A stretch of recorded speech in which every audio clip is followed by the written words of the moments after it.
Hello friends, कैसा सब लोग। तो फ्रेंड्स, आज की वीडियो के अंदर मैं आपको एक नहीं दो नहीं बल्कि आज आपको कराऊंगा तीन तीन टॉपिक एक साथ करवाने वाला हूँ। देखिए, तीन टॉपिक इसलिए करवाऊंगा क्योंकि यार बड़े आसान से चैप्टर है और इन चैप्टर को आज की वीडियो के माध्यम से बड़े इजीली तरीके से आप लोग समझ जाओगे। ये चैप्टर ऐसे चैप्टर है जो ना सिर्फ आपके सीडीपी के अंदर पूछे जाते हैं बल्कि आपके दूसरे सब्जेक्ट में भी आपको देखने को मिलते हैं। जो चैप्टर आज की वीडियो के अंदर मैं आपको कराने वाला हूँ वो करवाने वाला हूँ आपको मोटिवेशन का। ठीक है, आपके सिलेबस के अंदर दिया हुआ है मोटिवेशन एंड लर्निंग के नाम से। लर्निंग का चैप्टर अपने आप में बहुत बड़ा चैप्टर है जो कि ऑलरेडी मैं आपको करवा चुका हूँ, जो कि प्रैक्टिस धीरे धीरे जो हम लोग डेली क्लास में करते हैं उसके माध्यम से आप लोग लर्निंग के जितने भी क्वेश्चन है उनको इजिली कर भी पा रहे हो। ठीक है, तो मोटिवेशन के बारे में आज आपको बताऊंगा, थिंकिंग के बारे में बताऊंगा, चिंतन के बारे में बताऊंगा। सिलेबस में दिया हुआ है लैंग्वेज एंड थॉट के नाम से।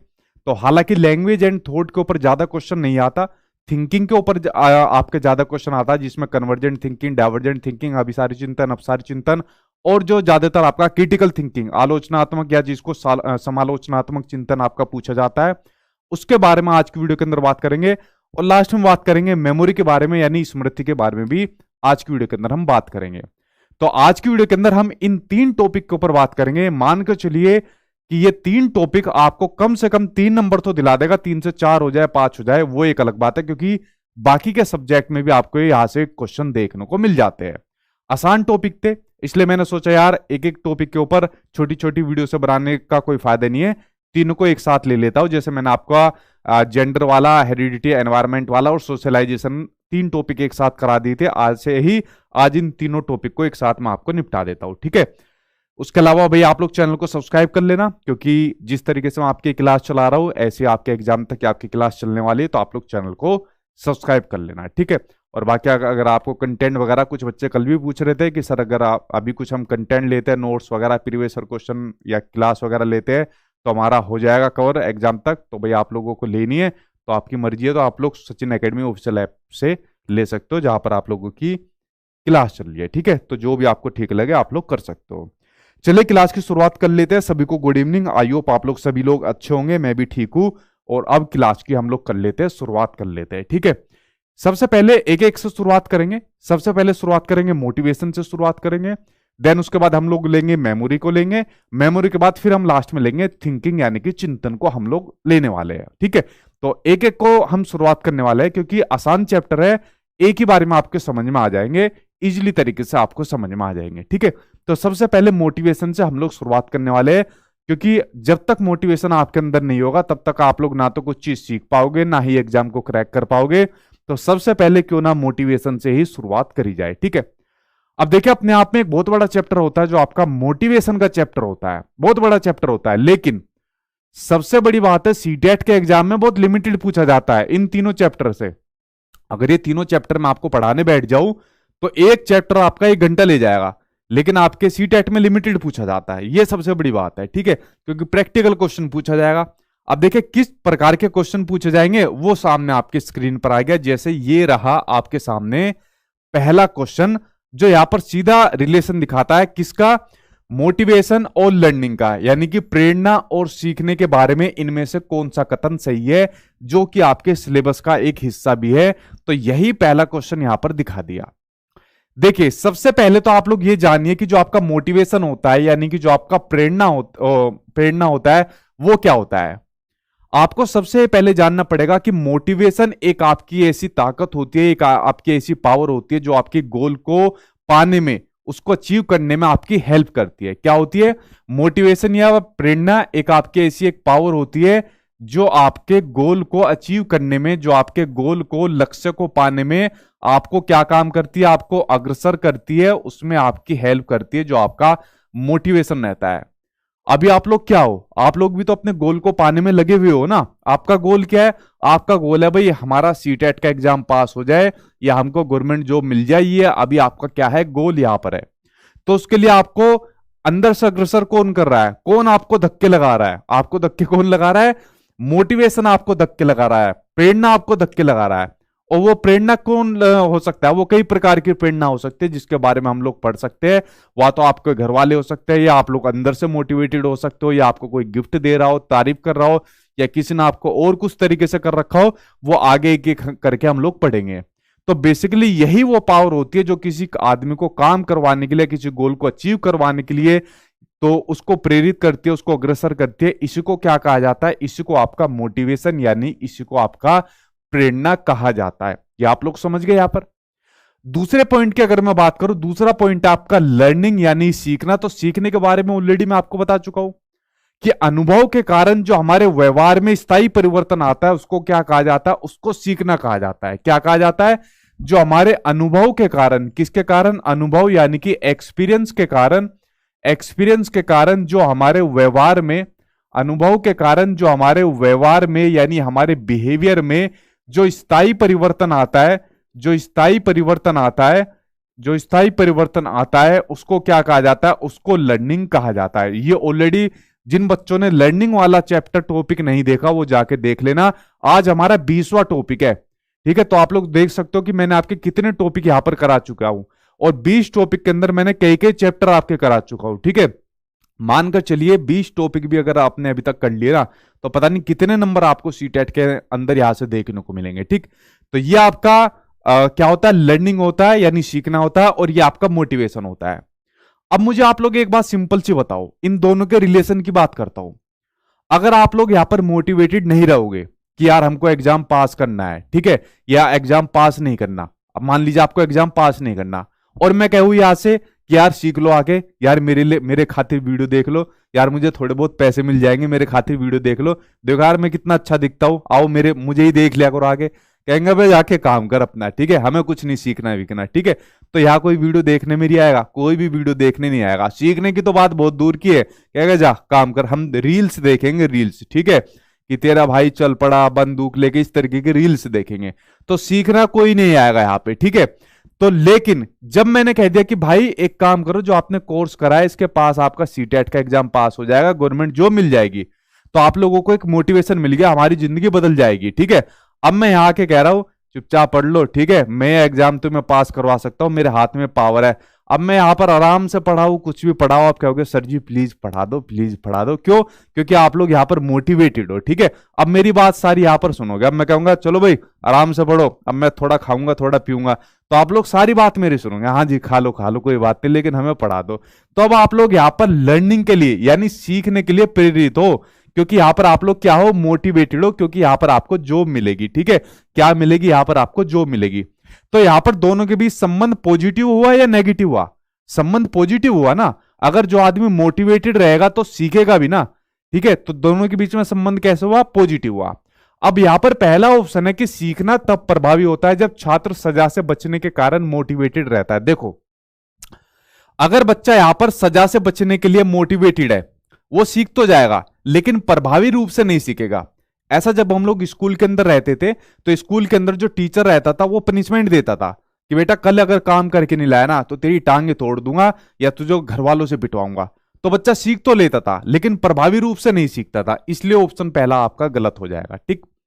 दूसरा है सीखना तब प्रभावी होता है जब छात्रों में आंतरिक अभिप्रेरणा हो। कैसी अभिप्रेरणा हो? जब छात्रों के अंदर आंतरिक अभिप्रेरणा हो, जब आप लोगों के अंदर अंदर से सीखने की अभिप्रेरणा आएगी कि सर जी सिखा दो प्लीज, आप सीटेट का एग्जाम पास करवा सकते हो, हमें पता है आपने बहुत बच्चों का, लाखों बच्चों का प्रयास करवाया है, तो आप करवा सकते हो। तो सीखना तब इफेक्टिव रूप से होगा, प्रभावी रूप से होगा, जब आप लोग अंदर से यानी इंटरनली रूप से आप लोग मोटिवेटेड होगे, तब आपका प्रभावी रूप से होगा, ठीक है। तो आंसर क्या होगा? सेकंड सही होगा, ना कि बाहरी रूप से होगा, ठीक है, ना कि बाहरी रूप से आपका होगा। सीखने में प्रेरणा की कोई भूमिका नहीं होती, गलत। सीखने में मोटिवेशन की बहुत भूमिका होती है, वरना आप लोग यहां पर पढ़ने नहीं आओगे। खूब मैं आपको ये कहूंगा कि आ जाओ यार पढ़ लो, तुम्हारा फायदा हो जाएगा, नॉलेज मिलेगी, कहेगा बे जा काम कर अपना, ठीक है।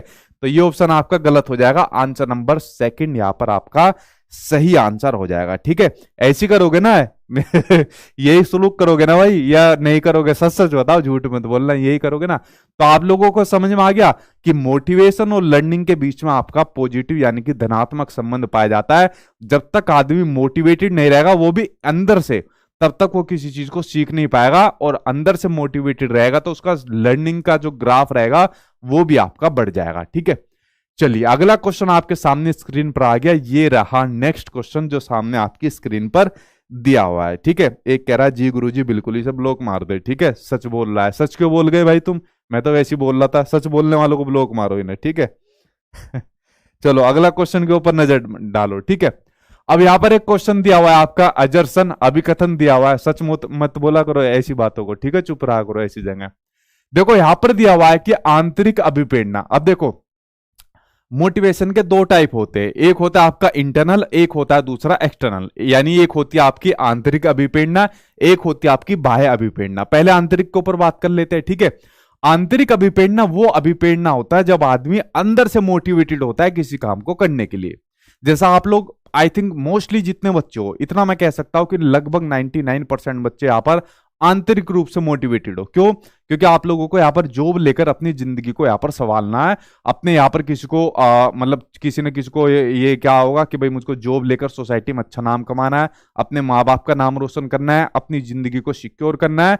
मतलब यहाँ पर ये आप लोगों का ज्यादातर यहाँ पर मकसद होगा। तो आप लोग क्या हो, इंटरनली रूप से मोटिवेटेड हो, तभी यहाँ पर आप लोग बिना कहे यहाँ पर पढ़ने आते हो, ठीक है। वरना मेरी मजाल नहीं है जो मैं आप लोगों को यहाँ पर पढ़ा सकूं, ठीक है। तो स्कूल के अंदर भी आप लोगों ने देखा होगा, एक बच्चे वो होते थे जिनको स्कूल से जबरदस्ती पकड़ पकड़ कर लाया जाता था, और एक टीम जाती थी पकड़ने के लिए, 4-5 बंदे जाते थे पकड़ने के लिए स्कूल के बच्चे, और फिर वो उठा के लाते थे। तो वो जो उठाकर जिसको लाया जाता था वो इंटरनली रूप से मोटिवेटेड नहीं था, उसको जबरदस्ती लाया जाता था पढ़ाने के लिए, ठीक है।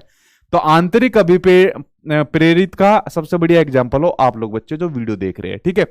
तो आंतरिक अभिप्रेरणा एक बच्चे को स्वेच्छा से अपनी आंतरिक खुशी के लिए काम करने को प्रेरित करती है। जैसे कि आप लोग कर रहे हो, किसी भी काम को कर रहे हो, मान लीजिए आपको गाड़ी सीखनी है क्योंकि आपका मन है गाड़ी चलाने का, आपको पढ़ना है, आपको कोई और किताब पढ़नी है, या आपको XYZ कुछ भी काम करना है, खाना बनाना है, या बाहर घूमना है, ट्रेवलिंग करनी है, जो आपकी जो भी XYZ सीखने का हो, तो ये सब इंटरनल मोटिवेशन के थ्रू होता है। तो यहां पर पहला जो आपका एजर्सन यानी कि अभिकथन दिया हुआ है वो ठीक है, ठीक।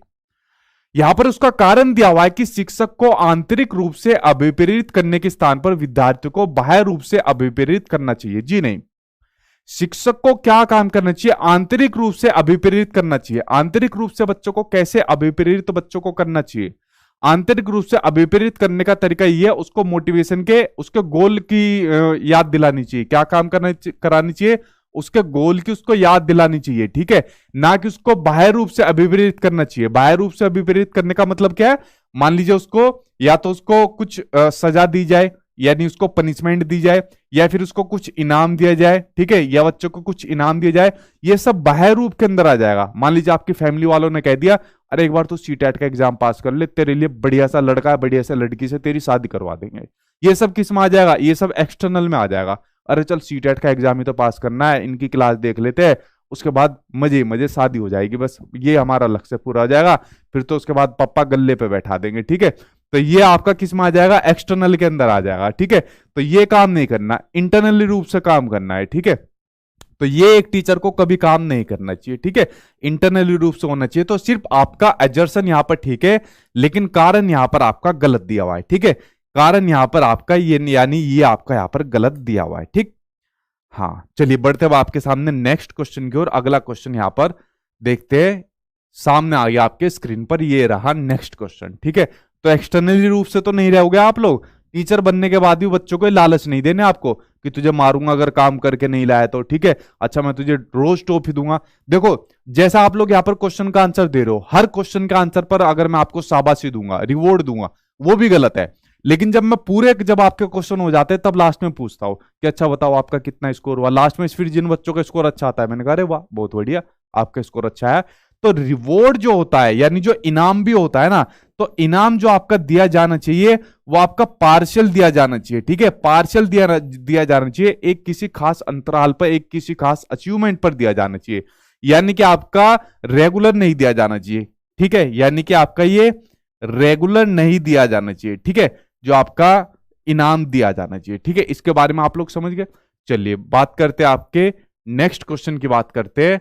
आपका नेक्स्ट क्वेश्चन ये रहा, नेक्स्ट आपका कि सीखने का कौन सा दृष्टिकोण आंतरिक प्रेरणा पर केंद्रित है और सार्थक सीखने के लिए सामाजिक संपर्क पर जोर देता है। देखो यहां पर बात आ गई, सामाजिक संपर्क पर जोर देने की बात आ गई। अगर आप लोग 4 ऑप्शन में देखोगे, सामाजिक संपर्क पर सीखने पर कौन जोर देगा? तो सामाजिक और सांस्कृतिक दृष्टिकोण यानी सामाजिक और सांस्कृतिक आपका व्यू आपका इस पर जोर देगा। सिंपल सा आंसर है यार, इसमें तो करने के लिए कुछ भी नहीं है, ठीक है। तो आंसर नंबर 3 यहां पर आपका सही हो जाएगा।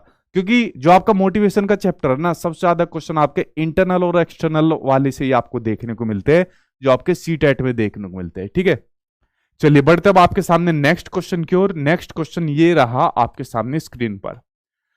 नेक्स्ट क्वेश्चन आपको दिया हुआ है कि डैश के लिए सीखना बाह्य अभिप्रेरणा का उदाहरण है। बताओ किसके लिए सीखना बाह्य अभिप्रेरणा का एग्जाम्पल है। तो बाह्य अभिप्रेरणा यानी एक्सटर्नल मोटिवेशन का एग्जाम्पल आपसे पूछा हुआ है। जानने की उत्सुकता की पूर्ति करना।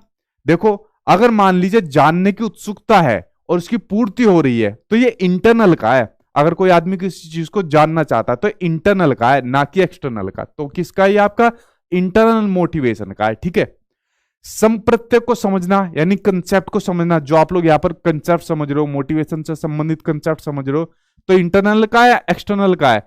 तो ये आपका क्या है? एक्सटर्नल का है। किसका? ये आप इंटरनल का है। मैं क्या लिख रहा हूं, ये आपका इंटरनल का है, ये भी आपका। ठीक है, दोस्तों के बीच लोकप्रियता पाना, ये आपका एक्सटर्नल का है। ठीक है, यानी दोस्तों के बीच लोकप्रिय होना या सिर्फ दिखावेबाजी करना, दूसरों को दिखाना, फेमस होना, ये सब चीज आपका क्या होती है? लोकप्रियता बनने के लिए होती है। ठीक है, अच्छा देखो एक चीज और आपको बताता हूं। जैसा आपने देखा होगा कुछ लोग क्या काम करते हैं? मदद करते हैं। क्या काम करते हैं? मदद करते हैं। मदद करना अच्छी बात है। ठीक है, हर किसी को मदद करनी चाहिए, चाहे 1 रुपए की हो चाहे 1 करोड़ की हो। एक आदमी वो होता है जो मदद करता है और मदद करके किसको उसका पता नहीं होता। ठीक है, मदद करने के बाद ये भी नहीं पता होता कि ये आदमी मदद भी करता होगा या नहीं करता होगा। एक आदमी वो है जो मदद करता है, वो पूरी जगह ढिंडोरा पीटता है, वीडियो बनती रहती है और वीडियो चलती रहती है उसकी।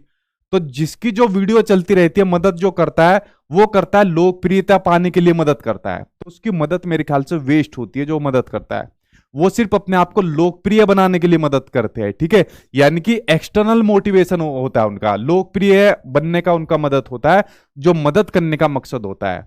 और जो वाकई में किसी की मदद करना चाहते हैं वो चुपचाप जाके मदद करके आ जाते हैं। उनका इंटरनल मोटिवेशन होता है मदद करने का, और कितनी मदद करते हैं ये भी किसी को नहीं पता होता।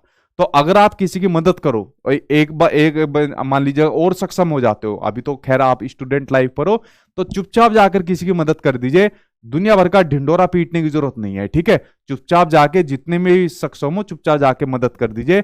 लोकप्रियता के चक्कर में किसी की मदद कभी मत करिए। ठीक है, तो ये आपका एक्सटर्नल मोटिवेशन हो जाएगा। संदेहों को दूर करना, डाउट को दूर करना, तो ये आपका इंटरनल के अंदर आ जाएगा। ठीक है, तो आंसर आपका थर्ड यहां पर आपका सही हो जाएगा। ठीक, चलिए बढ़ते अब आपके सामने नेक्स्ट क्वेश्चन की ओर। मैं देखता हूं मेरे सामने बहुत सारी वीडियो आती है कि इतने रुपए डोनेट करे, इतने वो कर दिए, इतने भंडारे चला दिए, वो चला दिए, जीरो नील। ऐसी मदद का कुछ फायदा ही नहीं है। ठीक है, मदद तो ऐसी करो इस हाथ से दो, दूसरों को पता ही ना चले, ऐसी मदद तो आपकी करनी चाहिए। ठीक है, चलिए अगला क्वेश्चन देखते हैं सामने स्क्रीन पर। ये रहा अचीवमेंट मोटिवेशन। एक प्रकार की थ्योरी भी है अचीवमेंट मोटिवेशन थ्योरी, डेविड मैक्लीलैंड द्वारा दी गई थी। ठीक है, तो अचीवमेंट मोटिवेशन यहां पर क्या है, यानी उपलब्धि अभिप्रेरणा यहां पर बेसिकली क्या है, इसके बारे में यहां पर दिया हुआ है।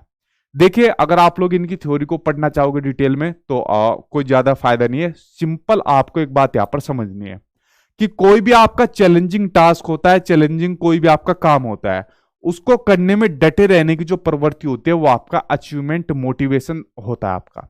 चैलेंजिंग टास्क है, चैलेंजिंग टास्क क्या है? मान लीजिए गवर्नमेंट जॉब आपको लेनी है। क्या लेनी है? चैलेंजिंग टास्क है आपके सामने, गवर्नमेंट जॉब लेना। क्या लेना? गवर्नमेंट जॉब लेना।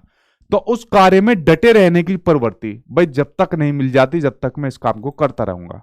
तो ये होता है आपका अचीवमेंट मोटिवेशन होता है कि भाई जब तक गवर्नमेंट जॉब नहीं मिलेगी तब तक मैं इसको लेता रहूंगा। ठीक है, तो ये आपका अचीवमेंट मोटिवेशन के अंदर हो जाएगा। कोई भी ऐसा चैलेंजिंग टास्क, ठीक है, तो जो मान लीजिए आप लोगों ने ऐसा सोच रखा होगा, आपके माइंड के अंदर होगा ऐसा कुछ ना कुछ कंसेप्ट आप लोगों ने बनाया होगा। ठीक है, हाँ थर्ड आप लोगों का बिल्कुल यहां पर सही है। ठीक, चलिए बात करते हैं अब आपके सामने नेक्स्ट क्वेश्चन की ओर। नेक्स्ट क्वेश्चन आपके सामने एक और दिया हुआ है। ठीक, अब देखिए यहां पर जब इसकी बात चल रही है तो यहां पर एक मोटिवेशन की साइकिल भी आ जाती है। बट सीटेट के एग्जाम में आज तक इतिहास में सिर्फ एक क्वेश्चन आया है।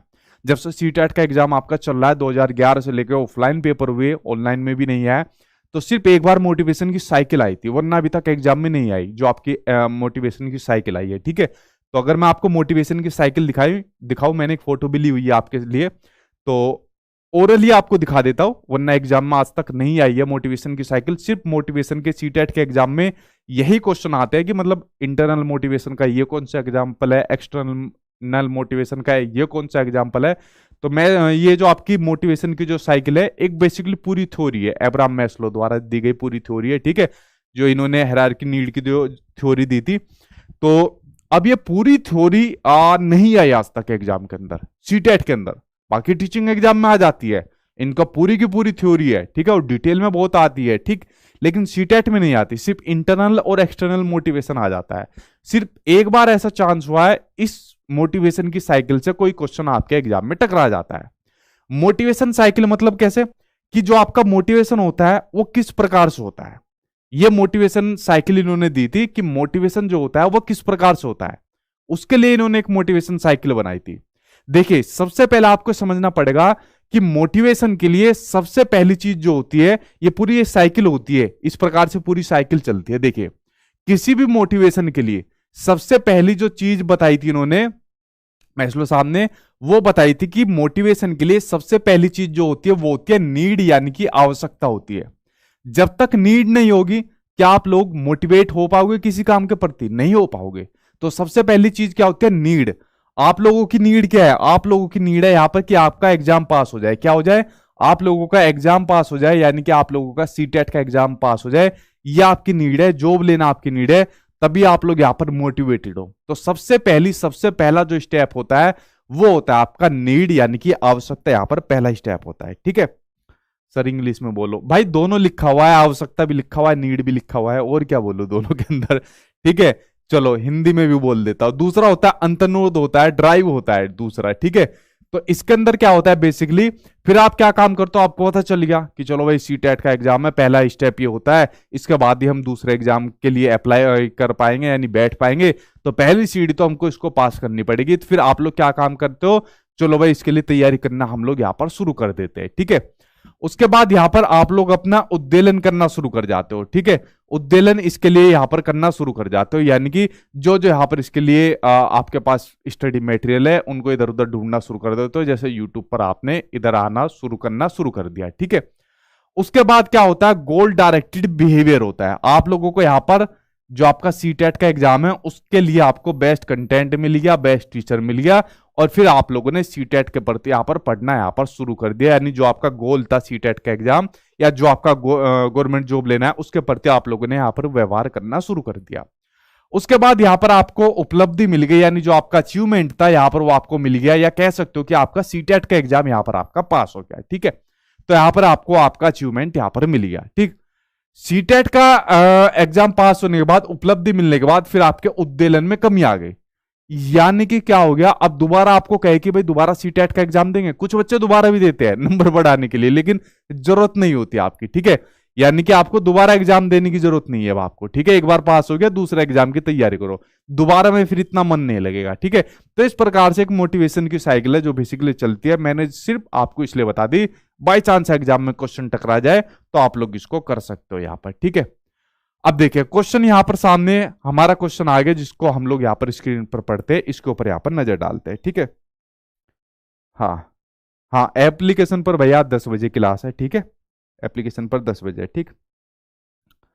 देखिए क्वेश्चन यहां पर दिया हुआ है कि अधिगम की अभिप्रेरणा, यानी लर्निंग की मोटिवेशन को किस प्रकार कायम रखा जा सकता है, उसके ऊपर नजर डालते हैं। प्रवीणता अभिमुखी लक्ष्यों पर जोर देकर, बिल्कुल सही बात है, फोकस करके कैसे, मास्टरी ओरिएंटेड गोल्स पर। देखिए जो आपका गोल है, गोल क्या है यहां पर, गोल है आपका यहां पर सीटेट का एग्जाम, यही तो गोल है। या फिर आपको लेनी है गवर्नमेंट जॉब, आपको लेनी है, ठीक है, या सीटेट का एग्जाम ही रखो शुरुआत में। तो सीटेट के एग्जाम में मास्टरी कर जाओ, ठीक है। मास्टरी ऐसे कर जाओ कि आप लोग अपना स्कोर एटलीस्ट 130 या फिर 140 के करीब लेकर आ जाओ। मास्टरी कर जाओ ताकि आगे जाकर जो आपके सामने मेन एग्जाम आए उसके लिए आप लोग इसको इजीली तरीके से निकाल जाओ, ठीक है। तो इस प्रकार से मास्टरी करनी है, तभी आप लोग लर्निंग की मोटिवेशन को कायम आप लोग यहां पर कर पाओगे। अगर आप लोग बच्चों को बहुत आसान क्रियाकलाप दे दोगे, अरे बस सीटेट में 90 नंबर आ जाए हमारा काम हो जाएगा, फिर कोई फायदा नहीं है। 90 नंबर तो आपके आ ही जाएंगे, आराम से आ जाएंगे, ठीक है। यंत्रवत याद करने पर जोर देकर, याद करने से कोई फायदा नहीं है। याद करोगे तो सीटेट भी भारी हो जाएगा, पास नहीं हो पाएगा। सीटेट का एग्जाम भी अगर हल्के में लोगे, याद करोगे तो, ठीक है। बच्चों को दंड देकर, पनिशमेंट देकर, मैंने आपको बताया बच्चों को पनिशमेंट तो आपको देनी नहीं है, किसी भी हालत में आपको नहीं देनी। आंसर आपको फर्स्ट देना है, यानी मास्टरी करनी है। चीजों को समझना है, बेहतरीन तरीके से आपको चीजों को समझना है, ठीक है। जैसे मैंने आपको बताया भी हुआ है कि बहुत सारे मेरे स्टूडेंट है जो खुद यूट्यूब कोचिंग वगैरह में इधर उधर आपके बहुत पढ़ा रहे हैं, तो उन्होंने इतनी मास्टरी हासिल कर ली कि अब वो खुद इतने सक्षम हो गए कि बच्चों को पढ़ा सके, ठीक है। तो यही काम आपको भी करना है। अगला क्वेश्चन सामने आपकी स्क्रीन पर आ गया, इसके ऊपर एक बार नजर डालते हैं नेक्स्ट क्वेश्चन के ऊपर, ठीक है। हाँ, बढ़ेंगे भाई, मॉक टेस्ट में बढ़ेंगे, ठीक है। 120 है, चलो 120 प्लस बढ़ाओ जितना बढ़ाने हैं। किसी कार्य की सफलता या विफलता, ठीक है, किसी कार्य की सफलता या विफलता पर निम्नलिखित में से कौन सा आरोपण भविष्य में विद्यार्थियों की प्रेरणा यानी उनके मोटिवेशन और समरूपी कार्य यानी उनके मिलते जुलते कामों में संलग्न यानी कि इंगेजमेंट होने के प्रयासों में वृद्धि कर पाएगा, वो आपको बताना है। देखिए, अब उनके कार्य में वृद्धि कौन कर पाएगा, ठीक है, उनकी मोटिवेशन में, उनके मिलते जुलते कामों में वृद्धि कौन कर पाएगा। देखो, दो ऑप्शन तो देखते कट जाएंगे। एक्सटर्नल तो कर नहीं पाएगा, ठीक है, तो एक्सटर्नल तो उनके कामों में वृद्धि, उनके मोटिवेशन में वृद्धि कर नहीं पाएगा। एक्सटर्नल की जगह हमको इंटरनल चाहिए, क्योंकि एक्सटर्नल तो किसी प्रकार से कर नहीं पाएगा, लिमिटेड कर पाएगा। क्या कर पाएगा? लिमिटेड कर पाएगा, और लिमिटेड नहीं चाहिए हमको, तो मतलब अनलिमिटेड चाहिए बच्चों के लिए, ठीक है। तो एक्सटर्नल तो कट गया, अब बचे दो ऑप्शन, इंटरनल इंटरनल बचे। अब इंटरनल में एक दे दे स्टेबल यानी स्थिर, तो स्थिर नहीं होना चाहिए, डायनेमिक होना चाहिए, जिसमें चेंज हो सके, जिसमें बच्चे के अकॉर्डिंग यहाँ पर चीजों को अपना फ्लेक्सिबल कर सके। तो स्टेबल भी नहीं हो सका, नियंत्रण ना हो सके, ठीक है, कंट्रोलेबल हो सके, यानी आपका क्या हो सके, वो आपका आंतरिक रूप से विपरीत हो सके और कंट्रोलेबल हो सके। तो फोर्थ यहां पर इस ऑप्शन के अकॉर्डिंग तो आपका फोर्थ सही बैठ जाएगा, ठीक है।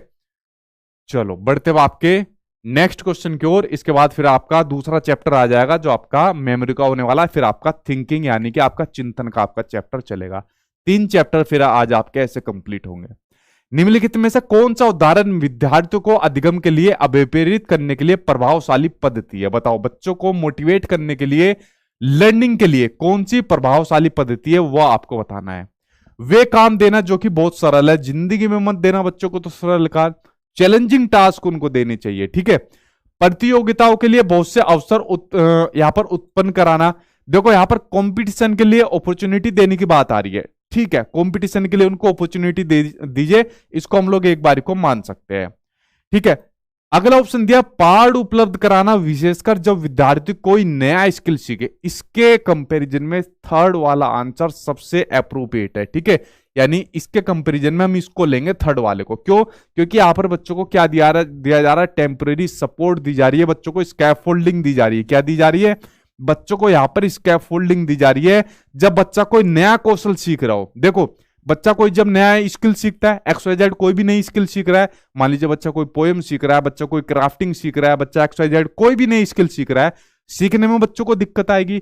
जैसी बच्चों को दिक्कत आए तो टीचर क्या काम करे, टीचर तभी जाके उसको सपोर्ट दे दे। जैसे भी एक बच्चा क्वेश्चन पूछ रहा था कि सर मॉक टेस्ट में 120 प्लस आ रहे हैं तो क्या काम करूं, तो मैंने कहा अभी करते रहो, तैयारी करते रहो, आपके बढ़ जाएंगे, ठीक है, अभी क्लास लेते रहो, प्रैक्टिस करते रहो, तो आपके बढ़ जाएंगे। तो जैसे ही बच्चा कोई नया स्किल सीख रहा हो, नया टास्क सीख रहा हो, तो उसको टीचर की तरफ से थोड़ा सा क्या दे दो, टेम्परेरी सपोर्ट दे दो, टेम्परेरी हेल्प दे दो, जिसको क्या कहा जाता है, पाड़ ढांचा है, जिसको इंग्लिश में नाम याद करो, स्कैफोल्डिंग के नाम से जिसको जाना जाता है। तो आंसर थर्ड आपका सही हो जाएगा। सीखने से ज्यादा कार्य पूर्ण करने पर बल देना बिल्कुल नहीं, तो आंसर थर्ड के साथ आप लोग यहां पर जाइए, ठीक है। चलिए अब बढ़ते हैं अब आपके दूसरे चैप्टर की ओर। दूसरा चैप्टर है आपका मेमोरी का, दूसरा यहां पर चैप्टर है मोटिवेशन से मोटे मोटे इतने ही क्वेश्चन आपके आते हैं जो मैंने यहां पर बताया। मोटिवेशन और लर्निंग के बीच में क्या रिलेशन है, इंटरनल मोटिवेशन, एक्सटर्नल मोटिवेशन, ये क्वेश्चन आता है। इंटरनल और एक्सटर्नल मोटिवेशन के आपके क्या क्या एग्जाम्पल है, जैसे एक्सटर्नल के मैंने अभी आपको बताया, सजा हो गया या अपने इनाम वगैरह हो गया, ये इस तरीके के क्वेश्चन मतलब यहां पर देखने को मिलते हैं, ठीक है। अब मेमोरी के ऊपर बात करते हैं।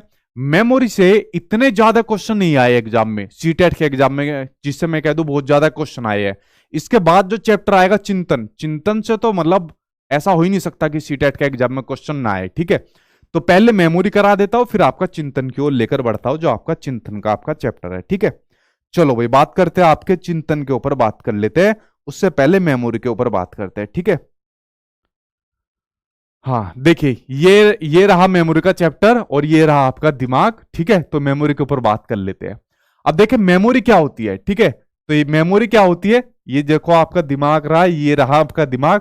तो मेमोरी के अंदर क्या होता है, मेमोरी के अंदर हम क्या काम करते हैं, मेमोरी के अंदर हम करते हैं जो हमारे सामने इंफॉर्मेशन आती है, जो सूचनाएं आती है, उन इंफॉर्मेशन को हम क्या काम करते हैं मेमोरी के अंदर, उनको हम कलेक्ट करते हैं। ठीक है, उन इंफॉर्मेशन को कलेक्ट करते हैं, उनको हम याद करते हैं, उनका हम क्या काम करते हैं, उनका हम विवेचन करते हैं। ठीक है, इंटरफेयर करते हैं उनका। ठीक है, इंटरप्रिटेशन उनका करते हैं हम लोग विवेचन के साथ साथ में। और यही सब काम किसके अंदर होता है, यही सब काम हमारे मेमोरी के अंदर होता है। और मेमोरी के अंदर पता नहीं कितनी इंफॉर्मेशन हमारे अंदर कलेक्ट है। यार ये हमारे सचिन सर है, इनसे हम पढ़ते हैं। यार ये हमारी फैमिली है, ये सब चीज हमारी मेमोरी के अंदर है। यार वो हमारा कोई है, कोई थी, वो हमारी मेमोरी के अंदर है। ये हमारे स्कूल की कॉलेज की चीजें, ये सारी चीज हमारी मेमोरी के अंदर यहाँ पर रहती है। पता नहीं कितनी चीज हमारी मेमोरी के अंदर यहाँ पर रहती है। ठीक है, तो यही सब चीज हमारी मेमोरी के अंदर यहाँ पर देखने को मिलती है। ठीक है, ये आप लोग यहाँ पर सब समझ गए। अब देखते हैं मेमोरी से संबंधित क्वेश्चन क्या होता है। सिंपल इतना ही मेमोरी के बारे में जानना है, जो आपके दिमाग के अंदर यहाँ पर जितनी इंफॉर्मेशन कलेक्ट है वो सब आपकी मेमोरी के अंदर यहाँ पर सेव होती रहती है। अब देखिए क्वेश्चन यहाँ पर आ गया, सिंपल यही पूछ लिया मेमोरी क्या होती है। ठीक है, यानी आपका संज्ञान के समकालीन सिद्धांतों के अनुसार यहाँ पर मेमोरी यहाँ पर पूछ लिया कि मेमोरी क्या होती है। निर्माण करने में सक्षम होती है, बिल्कुल सही बात है। कंस्ट्रक्शन करने में सक्षम होती है। जो भी जानकारी आती है, जैसे आज से पहले आपको सीटेट के बारे में इतना नहीं पता था, तो आप लोगों को जैसे जैसे धीरे धीरे करके यूट्यूब पर क्लास देखी, या मान लीजिए किसी ने बैच लिया, मेरे द्वारा जो जानकारी दी गई, तो आपने उस जानकारी का निर्माण करा, उसको कंस्ट्रक्ट करा। तो ये सब काम आपने किस में करा, मेमोरी के अंदर करा। तो निर्माण करने में सक्षम होती है, बिल्कुल ठीक बात है। लेकिन विवेचन करने में अक्षम होती है, गलत। अभी तो मैंने बताया इंटरप्रिटेशन करने में, विवेचन करने में सक्षम होती है। भाई आपका इंटरप्रिटेशन करने में सक्षम कैसे होती है, जैसे मान लीजिए आपके सामने आ गया कि भाई सीटेट का एग्जाम कैसे पास किया जाए, तो आपके दोस्त ने बता दिया, अरे यार सीटेट के एग्जाम में सीडीपी ऐसे पढ़ेंगे, मैथ ऐसे पढ़ेंगे, ईवीएस ऐसे पढ़ेंगे। तो आपको कुछ समझ में नहीं आया, तो आपने क्या काम करा, जो भी फैक्ट थे, जो आपके सामने फैक्ट थे, तथ्य थे, उसको आपने तोला, मापा, उन फैक्ट के तथ्यों को जाना। जाना कहां से, आपने किसी टीचर से जाना, मुझसे जाना, आपने प्रीवियस ईयर के क्वेश्चन देखे, किस तरीके के क्वेश्चन आते हैं।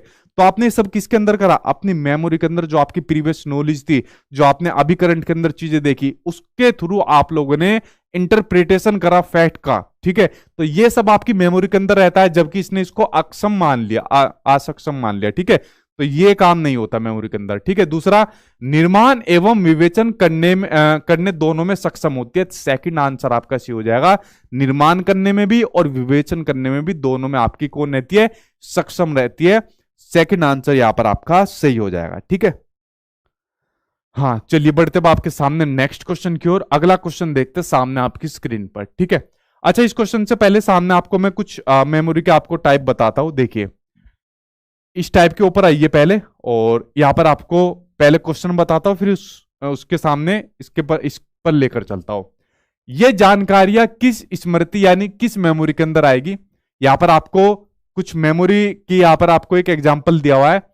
उसके से पहले मैं आपको टाइप्स बता देता हूं, जो आपकी मेमोरी के ये 3 प्रकार के आपको टाइप्स देखने को मिलते हैं। ठीक है, देखिए पहली आपकी सेंसरी मेमोरी, दूसरी आपकी शॉर्ट टर्म मेमोरी, तीसरी आपकी लॉन्ग टर्म मेमोरी। देखिए इनके ऊपर एक बार जल्दी से नजर डालिए। अगर मैं बात करूं सेंसरी मेमोरी की बात करूं, तो सेंसरी मेमोरी के अंदर जो आपकी पहला स्टेप होता है, जहां पर आपकी मेमोरी सबसे पहले अंदर आती है, सेंसरी मेमोरी के अंदर, इसके अंदर जो भी कोई इंफॉर्मेशन आती है वो बहुत ही कम टाइम के लिए रुकती है। या ये मैं कहूँ सबसे कम टाइम के लिए जो इंफॉर्मेशन रुकती है वो आपकी सेंसरी मेमोरी के अंदर रुकती है। ठीक है, ये कहिए कि आपकी जो इसके अंदर इंफॉर्मेशन रुकती है, 1 या सिर्फ 2 सेकंड के लिए इंफॉर्मेशन यहां पर रुकती है। क्या रुकती है, 1 या 2 सेकंड के लिए यहां पर इंफॉर्मेशन रुकती है, उसके बाद चली जाती है।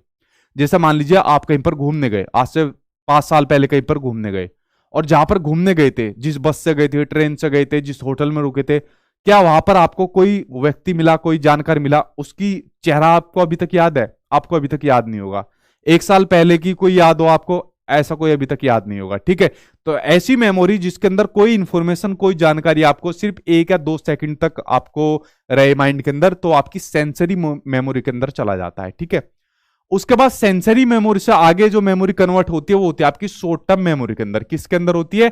शॉर्ट टर्म मेमोरी के अंदर आपकी रहती है। ठीक है, शॉर्ट टर्म मेमोरी के अंदर कोई मेमोरी जो स्टोर रहती है वो रहती है लगभग, मतलब इसका एक्यूरेट डेटा नहीं है कभी किसी के पास कि एक्यूरेट इतनी होती है, ठीक है, ये एक अप्रोक्सीमेट डेटा होता है। लगभग इसके अंदर रहती है 30 सेकंड के करीब, किसके करीब, लगभग 30 सेकंड के करीब इसके अंदर रहती है।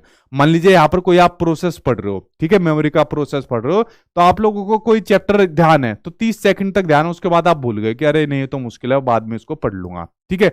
मान लीजिए यहाँ पर आप कमेंट पढ़ रहे हो, लाइव के अंदर कमेंट पढ़ रहे हो, तो कोई नाम अभी जल्दी जल्दी कमेंट बॉक्स में ऊपर चला गया, वो दोबारा नहीं आया, ठीक है, तो आपने कहा अरे वो ये तो दोबारा नहीं आया, क्या नाम था इसका यार, भूल गया क्या कमेंट करा था, ये तो मेरा नाम लेके कुछ कमेंट करा था और आपको भूल गए उसको, ठीक है। तो ये विस्मरण भी आपका एक रहता है, एक होता है स्मृति, एक होता है आपका विस्मृति होता है, फॉरगेटिंग होता है आपका, ठीक है। तो इसके अंदर कोई इंफॉर्मेशन सिर्फ आपकी 30 सेकंड के अंदर रहेगी, ठीक है। इसके बाद इंफॉर्मेशन आगे ट्रांसफर होती है आपकी लॉन्ग टर्म मेमोरी के अंदर। इसके अंदर जो आपकी इंफॉर्मेशन रहती है वो रहती है आपकी 30 सेकंड से ज्यादा प्लस तक की रहती है, ठीक है। यानी 30 सेकंड से आगे तक की आपकी जितनी इंफॉर्मेशन रहेगी वो आपकी फिर लॉन्ग टर्म मेमोरी के अंदर रहती है। जैसा आप लोग मान लीजिए मुझसे अब सीटेट के एग्जाम की तैयारी कर रहे हो, तो मुझे लगता है कि आप लोग मुझे कभी नहीं बोलोगे, ठीक है, यानी लॉन्ग टर्म मेमोरी के अंदर मुझे याद रखोगे। अच्छा, किस मेमोरी के अंदर मुझे याद रखोगे, short term memory, sensory memory के अंदर तो खैर नहीं आऊंगा, या लॉन्ग टर्म मेमोरी के अंदर आऊंगा ना, तो ऐसी इंफॉर्मेशन आपकी लॉन्ग टर्म मेमोरी के अंदर आ जाएगी जो आपके लंबे टाइम तक यहाँ पर रहती है, ठीक है। तो आप लोग इन तीनों मेमोरी को समझ गए, sensory memory, short term memory और लॉन्ग टर्म मेमोरी। इसमें लगभग कोई भी जानकारी, कोई भी इंफॉर्मेशन रहती है, फैक्ट रहता है 1 या 2 सेकंड तक लगभग रहता है, इसमें लगभग 30 सेकंड तक रहता है, उसके बाद हम भूल जाते हैं। इसमें 30 सेकंड से ज्यादा तक, यानी बहुत लंबे समय तक इसके अंदर याद रहती है, ठीक है। तो ये आपकी 3 मेमोरी के प्रकार है जो मैंने यहां पर आपको बताया, ठीक है। थर्ड में बता रहे हो आप लोग, ठीक है, हाँ ठीक है भाई, ठीक, थैंक यू भाई। लॉन्ग टर्म बता रहे, अरे शॉर्ट वाला कौन है, इसे मारियो ब्लॉग, इसे क्या है ये, देवांशु, इसे मार शॉर्ट टर्म मेमोरी वालों को इसे, ठीक है। चलो भाई, तो ये आपके तीनों टाइप्स मैंने बता दिए, जो आपके मेमोरी के तीनों टाइप्स होते हैं, ठीक है। अब देखिए यहां पर क्वेश्चन आपका पूछा था कि ये जानकारी है, ये इंफॉर्मेशन किस स्मृति में आएगी, उसके ऊपर जरा नजर डाल लिए, ठीक है। तो देखो भाई, नजर डालते हैं इस वाली मेमोरी के ऊपर। बाइक की सवारी करने की प्रक्रिया, अच्छा जो आपने बाइक सीखी है, ठीक है, वो वाली नहीं, पीछे जाके बैठ गए, जो सीखी है, तो कितनी जल्दी सीख गए, एक दो सेकंड के अंदर, 30 सेकंड के अंदर, या ज्यादा टाइम लगा है ना, 2-4 दिन तो लगे होंगे या नहीं लगे होंगे, है भाई, ज्यादा टाइम लगता है, तो किसके अंदर जाएगा, लॉन्ग टर्म मेमोरी के अंदर। किसके अंदर जाएगा, लॉन्ग टर्म मेमोरी के अंदर। धुले कपड़े को तय करने की प्रक्रिया, जो तय लगाते हैं, यार मेरे से आज तक नहीं लगे तय, मेरे से आज की डेट में भी लगाओगे ना, कोशिश में खूब करता हूं, जैसे 2 बाजू होती है, पहले इनको मोड़ लेता हूं, फिर इधर से मोड़ता हूं, फिर इधर से मोड़ता हूं, पता नहीं मेरा वो सही नहीं बैठता, ठीक है। तो इसमें भी टाइम लगता है, तो ये भी आपका किस में जाएगा, लॉन्ग टर्म मेमोरी के अंदर जाएगा। इसको मैं जरूर सीखूंगा एक ना एक दिन, ठीक है। 7 वर्ष की उम्र में एक पेड़ पर चढ़ने का अनुभव, तो 7 वर्ष की उम्र में एक पेड़ पर जो चढ़ा जाता है ना, वो भी 30 सेकंड में या 1-2 सेकंड में नहीं चढ़ा जाता, उसको भी चढ़ने के लिए टाइम लगता है, धीरे धीरे 1-2 बार गिर जाते फिर उसमें टाइम लगता है, तो ये भी किसके अंदर चला जाएगा, ये भी आपका लॉन्ग टर्म मेमोरी के अंदर चला जाएगा। तो आंसर कौन सा सही हो जाएगा, short term memory, long term memory या sensory memory, long term memory. Answer आपका सेकंड यहां पर सही हो जाएगा, ठीक है। तो कौन सा सही हो जाएगा, सेकंड यहां पर सही हो जाएगा। अच्छा देखो, जो आपकी वर्किंग मेमोरी होती है ना, तो वर्किंग मेमोरी को आपका शॉर्ट टर्म मेमोरी कहा जाता है, ठीक है। वर्किंग मेमोरी को ही आपका शॉर्ट टर्म मेमोरी कहा जाता है, ठीक है। वर्किंग मेमोरी को ही आपका शॉर्ट टर्म मेमोरी कहा जाता है। बेसिकली क्या होता है, ये थोड़ा सा इसके अंदर कुछ मनोवैज्ञानिकों का मतभेद है, ठीक है, लेकिन आप लोग इस मतभेद के अंदर मत जाना, मतलब इसके ऊपर इतना सचेत कोई ऐसा क्वेश्चन नहीं आता है, सीटेट का किसी भी और बड़े टीचिंग एग्जाम के अंदर क्वेश्चन नहीं आता है, क्योंकि शॉर्ट टर्म मेमोरी के अंदर इंफॉर्मेशन बहुत जल्दी कलेक्ट होती है, ठीक है। तो यहाँ पर ये क्या मनोवैज्ञानिकों ने निकाला कि भाई बहुत जल्दी इंफॉर्मेशन कलेक्ट होती है, तो यहाँ पर कुछ ना कुछ वर्क चलता रहता है इस वाली मेमोरी के अंदर, लेकिन उसके बाद भी कुछ मनोवैज्ञानिकों ने इसके मतलब इस चीज को नेग्लेक्ट किया रहता, तो यहाँ पर कुछ ना कुछ मतभेद आता है, लेकिन कुल मिलाकर यही निकला था कि वर्किंग मेमोरी को ही हम लोग शॉर्ट टर्म मेमोरी के रूप में मानेंगे। ऐसा क्वेश्चन पूछा भी जा चुका है, ठीक है। तो वर्किंग मेमोरी को ही आप लोग याद रखना है, शॉर्ट टर्म मेमोरी ही इसको कहते हैं, ठीक। चलो अगला क्वेश्चन देखते हैं, सामने आपकी स्क्रीन पर आ गया, ये रहा नेक्स्ट क्वेश्चन, इसके ऊपर नजर डालते हैं, ठीक। हाँ ठीक है भाई, नेक्स्ट क्वेश्चन ये रहा, और ये दिव्यांशु को नजर रखो, सारे मिल गए, इसने शॉर्ट टर्म मेमोरी बोला है, उसके अंदर ये याद रखेगा सिर्फ 30 सेकंड के लिए, अब ये भूल गया होगा। अच्छा मुझे एक बात बताओ, ये इससे मुझे याद आ गया, आमिर खान की मूवी देखी आपने? आमिर खान की मूवी गजनी, गजनी मूवी आई थी, तो गजनी मूवी के अंदर आमिर खान को कौन सी बीमारी होती है, कौन सी डिसीज होती है आमिर खान को, जो बीमारी होती है, उसकी मेमोरी लॉस्ट हो जाती है आमिर खान की, ठीक है। वो क्या काम करता है, लगभग हर 15 मिनट के बाद उसकी मेमोरी लॉस्ट हो जाती है, वो पूरे शरीर पर अपने लिखवा लेता है, गजनी लिखवा लेता है, उसके अलावा वो लिखवा लेता है, वो पता नहीं क्या उसके लिखवा लेता है, उसका नाम भी उसमें फिल्म में सचिन ही था वो नकली वाला नाम सचिन बना हुआ था वो, ठीक है। तो उसको जो बीमारी थी वो थी एमनीजिया की बीमारी थी, ठीक है, एमनीजिया की बीमारी थी उसको। इस बीमारी में क्या होता है, इस बीमारी के अंदर हो जाता है मेमोरी लॉस्ट हो जाती है, क्या हो जाती है इस बीमारी के अंदर, इस बीमारी के अंदर मेमोरी चली जाती है, मेमोरी लॉस्ट हो जाती है। मेमोरी लॉस्ट जो होती है वो टेम्परेरी भी होती है, वो टेम्परेरी भी होती है और वो परमानेंट भी होती है। क्या होती है, टेम्परेरी भी होती है और परमानेंट भी होती है। टेम्परेरी जैसा आमिर खान को हुई थी, जैसे मान लीजिए किसी के सर पे चोट लग गई, उसने गजनी ने घुमा के ऐसा मारा उसके आमिर खान के सर के ऊपर, और टेम्परेरी हो गई थी, ठीक है। तो ये वाली बीमारी इसको हुई थी जो मेमोरी लॉस्ट हो जाती है, ठीक है, इसके अंदर, ठीक। चलो अगला क्वेश्चन देखते हैं, क्वेश्चन के ऊपर डालो नजर डालो, ठीक है। हाँ, पता नहीं गजनी ना आ जाए दोबारा। विद्यालयों को केवल सीखी गई सामग्री के पुनर्उत्पादन पर जोर देना चाहिए, ठीक है, यानी जो केवल सीखी गई सामग्री है उनके रिप्रोडक्शन पर जोर देना चाहिए। क्या ऐसा काम करना चाहिए या नहीं करना चाहिए, बताओ। दूसरा, स्मृति ना तो रचनात्मक होती है और ना ही निर्नच, ये क्या लिख रहा है यार अच्छा, निर्वचनात्मक होती है, अच्छा यहां पर लिखा हुआ है निर्वचनात्मक होती है, ठीक है, निर्वचनात्मक यहां पर लिखा हुआ है, यानी कि यहां पर इंटरप्रिटेशन नहीं कर सकते हम उसके अंदर, ठीक है भाई। अभी मैंने आपको बताया हुआ था कि क्या होती है, विवेचनात्मक होती है, और जबकि यहां पर उसने निर लगा दिया है, ठीक है, यानी कि आपके निर्वचनात्मक यहां पर होती है। तो भाई ये तो आपका वैसे गलत हो गया जो आपका तर्क दिया हुआ है। इसके बारे में बताओ कि विद्यालयों को केवल सीखी गई सामग्रियों के रिप्रोडक्शन पर आपका बल देना चाहिए, इसके बारे में जरा बताओ। डी, ए और आर दोनों गलत है, ठीक है भाई। कि सिर्फ सीखी गई सामग्रियों के रिप्रोडक्शन पर जोर नहीं देना चाहिए, जो बच्चा खुद से भी सीखे उस पर भी जोर देना चाहिए, ठीक है, वरना तो बच्चा रोट लर्निंग की तरफ बढ़ जाएगा। आंसर आपका फोर्थ सही हो जाएगा। अगला बढ़ो, अगला क्वेश्चन सामने आपकी स्क्रीन पर आ गया, ये रहा। एक अध्यापिका विद्यार्थियों द्वारा सर्जित ज्ञान की समझ और स्मृति को बल देना चाहती है। इस उद्देश्य के लिए कौन सी युक्ति प्रभावशाली नहीं होगी, वो आपको बताना है। बताओ कौन सी युक्ति प्रभावशाली नहीं होगी, उसका जरा आंसर बताइए सही से, ठीक है। हाँ ठीक है, आई लव सचिन एकेडमी, अच्छा ठीक है भाई।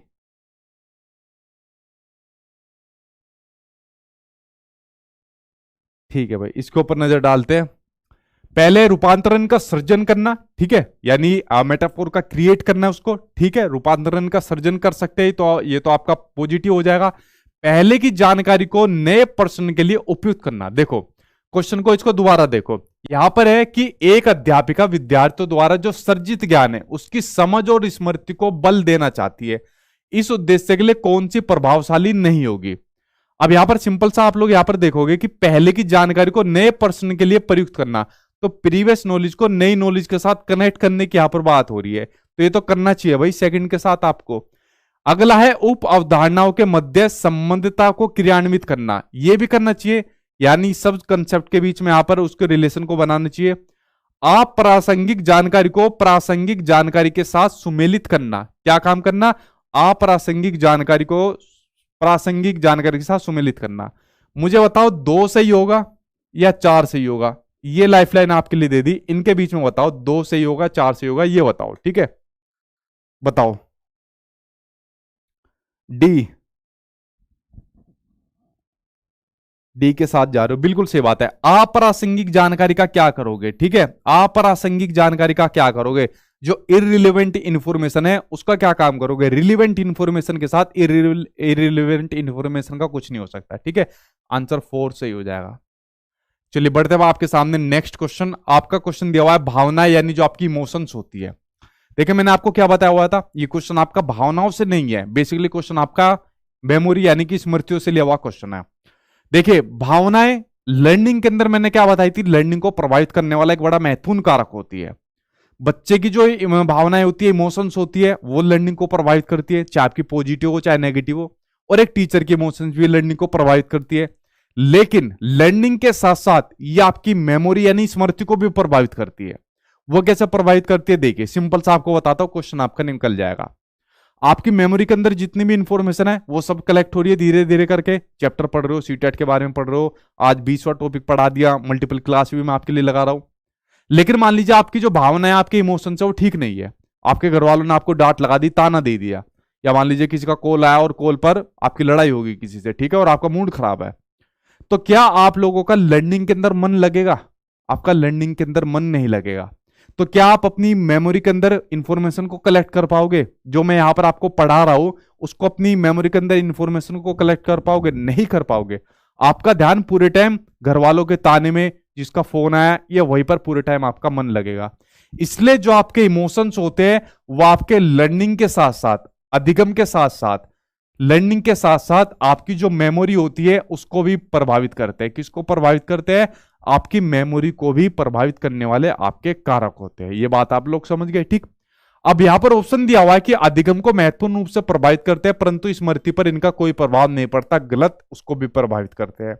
अधिगम पर किसी प्रकार का प्रभाव नहीं डलता, गलत, प्रभाव डलता है। अधिगम को महत्वपूर्ण रूप से प्रभावित करती है, साथ ही साथ स्मृति को भी प्रभावित करती है। जो आपके इमोशंस होते हैं प्रभावित करती है ना, ठीक है। अभी मान लीजिए आपको कोई ताना दे दे तो आप लोगों का पढ़ने का मन हो जाएगा, अरे हटा यार, वीडियो बंद करते हैं, चलो कुछ और काम करते हैं, ठीक है, मन नहीं लगा रहा पढ़ने में, इंफॉर्मेशन अब माइंड के अंदर नहीं आएगी, चलो कुछ और करते हैं काम, ठीक है। चलिए अब बढ़ते हैं आपके नेक्स्ट चैप्टर की ओर। अगला चैप्टर आ गया, ठीक है। हाँ ठीक है भाई, सही बात है सर, हाँ सही बात है भाई, मैं गलत कहता कहूँ, ठीक। देखो अगला चैप्टर आ गया आपका थिंकिंग का, आ गया थॉट का, आ गया यानी चिंतन का। अगला चैप्टर आ गया, किसका चैप्टर आ गया? अगला अगला चैप्टर आ गया आपका चिंतन का, आपका चैप्टर आ गया, ठीक है। यानी कि आपका जो सिलेबस में आपको चैप्टर दिया हुआ है कि भाषा और चिंतन, ठीक है, चैप्टर दिया हुआ है आपका भाषा और चिंतन के नाम से। आपका जो चैप्टर दिया हुआ है ये आपका चैप्टर आपके सामने स्क्रीन पर ये रहा, ठीक। अब देखिए यार, भाषा तो अपने आप में एक बहुत बड़ा चैप्टर बनता है, ठीक। तो ये तो भाषा से आपके सीडीपी की अगर मैं बात करूं तो सीडीपी के अंदर भाषा से इन दोनों का रिलेशन बस पूछ लिया जाता है, और कुछ क्वेश्चन नहीं आता, और न ही आज तक सीटेट में क्वेश्चन आया है, ठीक।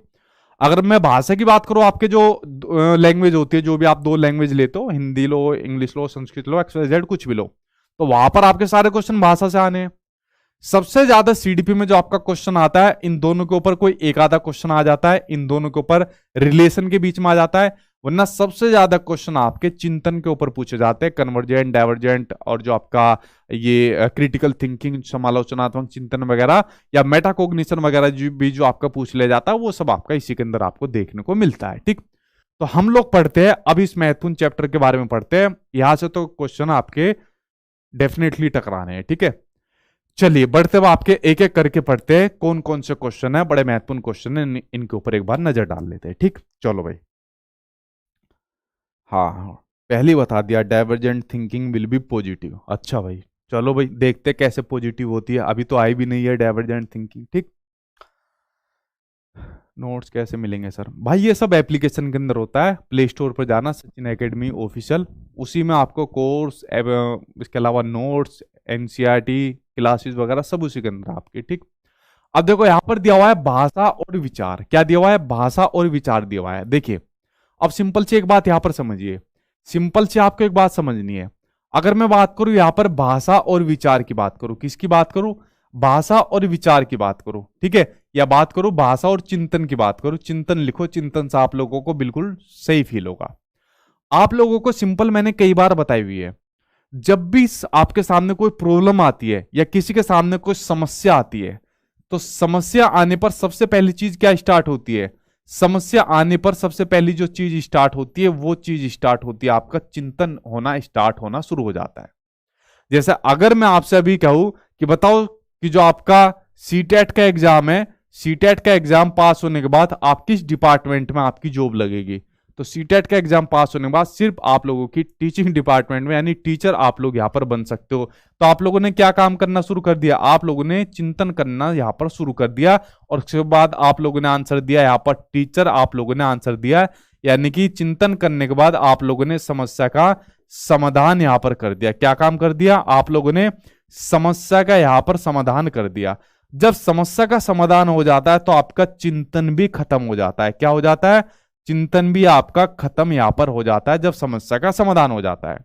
अगर कोई आपसे पूछा आपका क्या नाम है, जैसे आपसे आपका नाम पूछा, आपके सामने समस्या आई, समस्या के बाद आप लोगों ने अपने माइंड के अंदर चिंतन करना शुरू कर दिया, चिंतन के बाद आपने अपना नाम बता दिया, समस्या का समाधान कर दिया, और समस्या समाधान के बाद आपका चिंतन भी खत्म हो जाता है। लेकिन जो आपने अपना नाम बताया, जो आपने बताया सीटेट के पास होने के बाद तो हम टीचर ही बनेंगे, वो बताया कैसे, उसको अभिव्यक्त करने के लिए किस साधन का आपने यूज करा।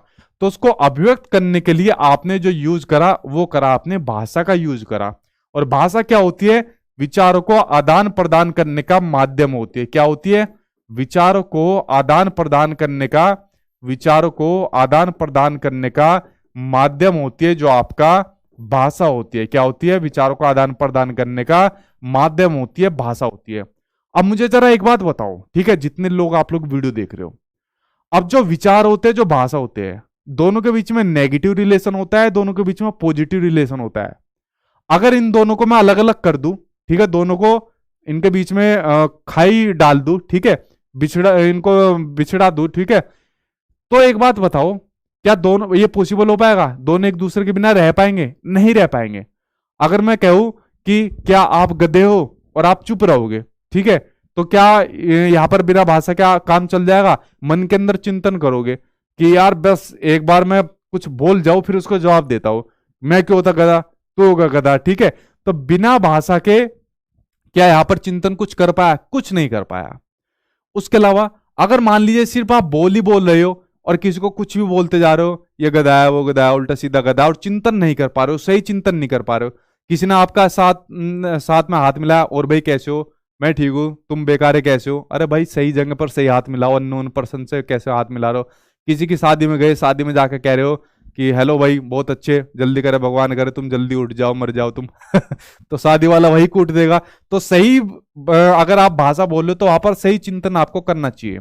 तो आपके एग्जाम में जो यहां से क्वेश्चन आता है वो क्वेश्चन ये आता है कि जो भाषा और चिंतन होते हैं, जो भाषा और जो चिंतन होते हैं, ये आपस में क्या होते हैं, आपस में जुड़े होते हैं। क्या होते हैं, ये दोनों आपस में क्या होते हैं, जुड़े होते हैं, ठीक है, आपस में क्या होते हैं, जुड़े होते हैं, यानी स्वतंत्र नहीं होते। क्या नहीं होते, स्वतंत्र नहीं होते, अलग नहीं होते, ठीक है, स्वतंत्र नहीं होते, अलग अलग नहीं होते एक दूसरे से, जैसे मैंने इनको अलग करा था, ठीक है। ये बात आपको इन दोनों से संबंधित ध्यान रखनी है, ठीक है। ये आप लोग समझ गए कि दोनों के बीच में घनिष्ठ संबंध देखने को मिलता है, ठीक है। अब देखिए क्वेश्चन आ गया इसी के ऊपर, भाषा और विचार के ऊपर। ये क्वेश्चन आ सामने स्क्रीन पर कि भाषा और विचार यानी कि लैंग्वेज और थॉट कई महत्वपूर्ण रूपों से अंतःक्रिया करते हैं। बिल्कुल सही बात है, अंतःक्रिया तो करते हैं। ये क्या करते हैं, अंतःक्रिया करते हैं, नहीं करते। तो क्या होते हैं, पहले ही आंसर आपका सही हो जाएगा, इंटर रिलेट करते हैं, इंटर रिलेशन होता है दोनों के बीच में, रिलेशन होता है दोनों के बीच में, ठीक है। कैसा रिलेशन हो, भाई बहन का हो, पति पत्नी का हो, जैसा भी रिलेशन हो, इन दोनों के बीच में रिलेशन होता है, ठीक है। तो पहला आप लोगों का क्या है, अंतःक्रिया करते हैं, एक दूसरे से स्वतंत्र रूप से विकसित होते हैं, नहीं होते, स्वतंत्र रूप से विकसित नहीं होते, आपके किसी व्यक्ति के विकास को प्रभावित नहीं करते, प्रभावित करते हैं किसी व्यक्ति के विकास को, एक स्थिर और एक तरीके से ही अंतःक्रिया करते नहीं करते। आंसर आपका फर्स्ट सही हो जाएगा। आई थिंक आप लोग इस कंसेप्ट को अच्छी तरीके से समझ गए होंगे। इतना ही आता है आपके सीटेट के एग्जाम में जितना अभी मैंने आपको बताया, ठीक। चलो भाई अगला देखते हैं, नेक्स्ट क्वेश्चन। नेक्स्ट क्वेश्चन आ गया सामने आपकी स्क्रीन पर, ये रहा नेक्स्ट क्वेश्चन। निम्नलिखित में से कौन सी सृजनात्मकता यानी क्रिएटिविटी विद्यार्थियों की पहचान की विशेषता नहीं है, वो आपको बताना है। देखिए अब यहां पर जब बात आ जाती है, चिंतन की बात आ रही है, तो आपके चिंतन के कई सारे टाइप्स होते हैं और बहुत सारे टाइप्स आपके एग्जाम में, मतलब सीटेट के एग्जाम में नहीं आते हैं। बेसिकली मेन टाइप्स आपके एग्जाम में आते हैं। तो इसमें जो पहला टाइप आपको दिया हुआ है, अभिसारी सोच, यानी कि आपका कन्वर्जेंट थिंकिंग। कन्वर्जेंट थिंकिंग वो थिंकिंग होती है जिसमें चिंतन का सिर्फ एक ही समाधान होता है। क्या होता है? चिंतन का सिर्फ एक समाधान होता है। जैसे मैंने आपसे पूछा कि भाई आपका, कोई अगर पूछे कि भाई आपका क्या नाम है, अगर मुझसे पूछे भाई आपका क्या नाम है, तो मैं कहूंगा भाई मेरा नाम सचिन है। क्या नाम है? मेरा नाम सचिन है। तो समस्या का क्या हुआ? समस्या का सिर्फ एक समाधान होगा, यानी जो आदमी चिंतन करेगा उसका सिर्फ एक समाधान होगा। सीटेट पास करने के बाद क्या बनोगे? सिर्फ टीचर बनोगे। ठीक है, आप गधे हो? नहीं, तो आपने सिर्फ गर्दन हिला के मैं बोलकर कह दिया कि नहीं है। ठीक है, तो आपने सिर्फ एक आंसर दिया। तो यहां पर आपका क्या होता है? अभिसारी सोच होती है, यानी कि आप कह सकते हो जो आपके क्लोज एंडेड क्वेश्चन होते हैं, कौन से होते हैं? क्लोज एंडेड क्वेश्चन होते हैं। कौन से? क्लोज एंडेड जो आपके क्वेश्चन होते हैं वो आपके अभिसारी सोच यानी कि आपके कन्वर्जेंट, आपके थिंकिंग के क्वेश्चन होते हैं। जो आप लोग गोले भरोगे ना एग्जाम के अंदर, ऑब्जेक्टिव टाइप क्वेश्चन होते हैं, ये भी आपके कौन से होंगे? अभिसारी सोच के आपके क्वेश्चन होंगे। आपने सिंपल एक आंसर लगाना है, जैसे 4 में से 1 लगा दिया और गोला भर दिया, तो आपका कन्वर्जेंट थिंकिंग होगा। ठीक है, तो इसके अंदर आपकी बेसिकली क्रिएटिविटी नहीं पाई जाती, इसके अंदर आपकी क्रिएटिविटी नहीं देखने को मिलती। जो क्रिएटिविटी देखने को मिलती है वो देखने को मिलती है आपके अपसारी चिंतन के अंदर। किसके अंदर देखने को मिलती है? वो देखने को मिलती है आपकी अपसारी चिंतन यानी कि आपकी डाइवर्जेंट थिंकिंग के अंदर देखने को मिलती है। किसके अंदर? वो देखने को मिलती है आपकी डाइवर्जेंट थिंकिंग के अंदर, वो देखने को मिलती है। ठीक है, डाइवर्जेंट थिंकिंग वो थिंकिंग होती है जिसमें किसी समस्या के एक से ज्यादा समाधान हो। क्या हो? जिसमें किसी समस्या के एक से ज्यादा समाधान हो। क्या हो? जिसमें किसी समस्या के एक से ज्यादा समाधान हो। ठीक है, जैसे मैंने कहा चलो सचिन के बारे में कई सारी चीज बताओ, तो आप लोग क्या बताओगे कि सचिन से जुड़े सचिन तेंदुलकर है, सचिन सर जो हमें सीटेट की तैयारी भी कराते हैं, सचिन सर बहुत अच्छे हैं, सचिन सर स्मार्ट भी है। ठीक है, गाली वाली कुछ मत देना उल्टी सीधी। ठीक है, सचिन सर इस तरीके से कई एग्जाम, गवर्नमेंट एग्जाम पास कर चुके हैं। सचिन सर और बताओ 2-4 लिखो गधो, यही तो मौका है अपनी तारीफ करवाने का, लिखो 2-4 इसके अंदर। ठीक है, तो इस तरीके से आप लोग क्या काम कर रहे हो? समस्या के एक से ज्यादा समाधान बता रहे हो, तो आपका डाइवर्जेंट थिंकिंग हो जाएगा, अपसारी चिंतन के अंदर आपका आ जाएगा। अब आप लोगों ने एक चीज यहां पर नोटिस करी, इसमें क्या हो रहा है? जब आप लोग यहां पर समाधान कर रहे हो तो यहां पर आपकी क्रिएटिविटी बढ़ रही है। क्या बढ़ रही है? यहां पर आपकी क्रिएटिविटी यानी कि रचनात्मकता बढ़ रही है। यहीं पर तो बढ़ रही है ना रचनात्मकता, कि बताओ और भी आंसर बताओ मेरे बारे में। क्या बढ़ रही है? क्रिएटिविटी यानी रचनात्मकता बढ़ रही है, यानी कि यहां पर आप लोग आउट ऑफ द बॉक्स जाकर सोच रहे हो। ये भी क्वेश्चन एग्जाम में आता है, यहां पर क्या सोच रहे हो आप लोग? आउट ऑफ द बॉक्स जाकर सोच रहे हो। क्या सोच रहे हो? यहां पर आउट ऑफ द बॉक्स जाकर सोचते हो। और इसके अंदर क्या सोचते हो? इसके अंदर आप लोग सिर्फ इनसाइड द बॉक्स जाकर सोचते हो। ठीक है, इनसाइड द बॉक्स जाकर सोचते हो। ठीक है, यानी यहां पर आप माइंड के जितने भी एस्पेक्ट है उसके बाहर जाकर आप लोग यहां पर सोचते हो। क्या क्या तारीफ लिख रहे हो? एक दो देख तो लो। सचिन सर बहुत तेज है, अरे यार पहला ही कमेंट खतरनाक। ठीक है, सचिन सर शादी नहीं हुई है, ये मेरी तारीफ है, ऐसी ऐसी तारीफ लिख रहे हैं। ठीक है, हाँ सचिन सर बहुत अच्छा पढ़ाते हैं, ये बच्चा होशियार है। ठीक, तो आप लोग समझ गए इसके अंदर। उसके अंदर आपको एक बात ध्यान रखनी है, जो आपकी डाइवर्जेंट थिंकिंग है ना। अब देखो मैंने आपसे कहा कि मेरी तारीफ लिखो, कुछ गधे ने 2-4 उल्टी सीधी लिख रखी है। ठीक है तो डाइवर्जेंट थिंकिंग जब मैंने आपसे कही तो आप लोगों के माइंड के अंदर क्या हुआ? आपके माइंड के अंदर एकदम तूफान आ गया। और तूफान कैसा आ गया? कि हम भी इनकी कुछ तारीफ लिखेंगे, अच्छी बुरी जैसे भी लिखे वो लिखेंगे। तो आपके माइंड में एकदम उद्वेलन शुरू हुआ, स्टॉर्मिंग आ गई। तो जो आप लोग सुनते हो ना एक वर्ड, ब्रेन स्टॉर्मिंग, क्या सुनते हो? ब्रेन स्टॉर्मिंग, जो आप लोग एक वर्ड सुनते हो, तो ये जो ब्रेन स्टॉर्मिंग जो आपकी कनेक्ट होती है ना, ये आपकी डाइवर्जेंट थिंकिंग से ही कनेक्ट होती है। ठीक है, किससे कनेक्ट होती है ब्रेन स्टॉर्मिंग? आपकी डाइवर्जेंट थिंकिंग से कनेक्ट होती है। जैसे आप लोग इस टाइम पर कर रहे हो कि सचिन सर ये है, सचिन सर वो है, सचिन सर ये है, सचिन सर वो है, तो आप लोगों के माइंड में मैंने क्या शुरू करा दी? ब्रेन स्टॉर्मिंग मैंने आप लोगों के माइंड में शुरू करा दी। चलो अच्छा बताओ मेरी तारीफ करो, तो आप लोगों के माइंड में ब्रेन स्टॉर्मिंग शुरू होगी, इसके अंदर नहीं होती आपकी। ठीक है, तो आप लोग समझ गए कि जो आपकी कन्वर्जेंट थिंकिंग यानी अभिसारी सोच होती है वो क्या होती है, और अपसारी सोच यानी डाइवर्जेंट थिंकिंग होती है वो क्या होती है। अब यहां पर क्रिएटिविटी पूछ लिया कि निम्नलिखित में से कौन सी सृजनात्मकता यानी क्रिएटिव विद्यार्थियों की पहचान की विशेषता नहीं है, तो अभिसारी सोच में नहीं आएगी, कन्वर्जेंट में नहीं आएगी।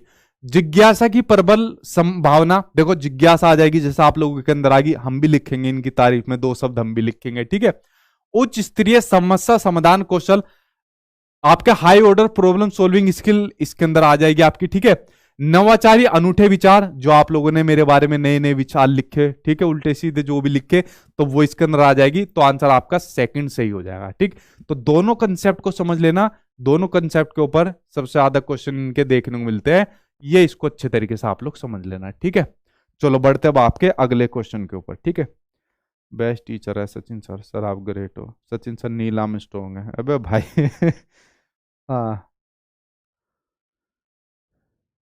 हाँ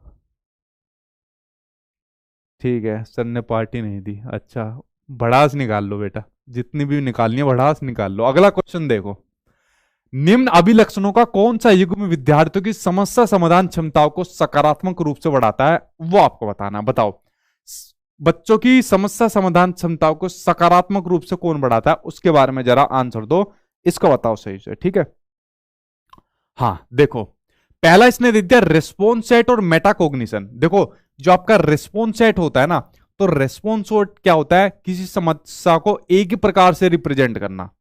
ठीक है, यानी जो उसका समाधान होता है समस्या का, उसको एक ही प्रकार से रिप्रेजेंट करते जाओ। मान लीजिए आप कोई समस्या आपके सामने है, आपके सामने मान लीजिए जॉब लेनी है, आपको अपना पेपर क्रैक करना है, या आपको मान लीजिए XYZ कोई भी आपके सामने तरीका है, और बार बार एक ही तरीके से उसके सामने समाधान करते जा रहे हो, तो आपका रिस्पॉन्स सेट हो जाएगा आपका। ठीक है, तो ये बच्चों की समस्या समाधान क्षमताओं को सकारात्मक रूप से बढ़ाएगा, नहीं बढ़ाएगा।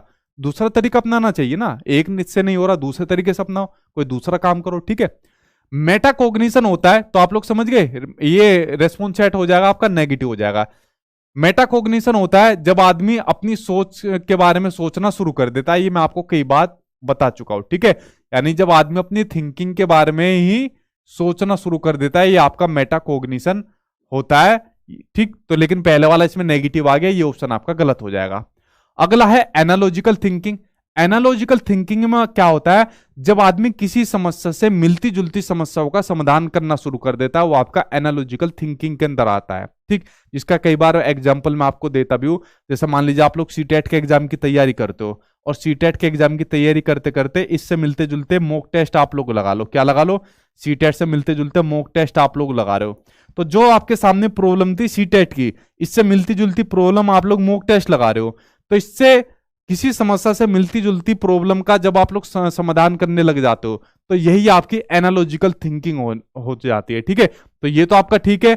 अगला फंक्शनल फिक्सनेस, यानी प्रकार्यात्मक स्थिरता या कार्यात्मक स्थिरता जिसको बोला जाता है, ये भी समस्या समाधान में आपकी क्या काम करती है, बाधक होती है। किसमें होती है, ये आपकी समस्या समाधान में बाधक होती है, ये भी इसी का भाई होती है। ठीक है, ये भी समस्या समाधान में, प्रॉब्लम सोल्विंग में आपकी बाधक होती है, इसी का भाई होती है आपके रेस्पॉन्स सेट का। मतलब यहां पे भी किसी समस्या को एक ही प्रकार से उसका सोल्यूशन कराया जाता है आपका फंक्शनल फिक्सनेस के अंदर। ठीक है, ये भी नहीं होगा भाई आपका।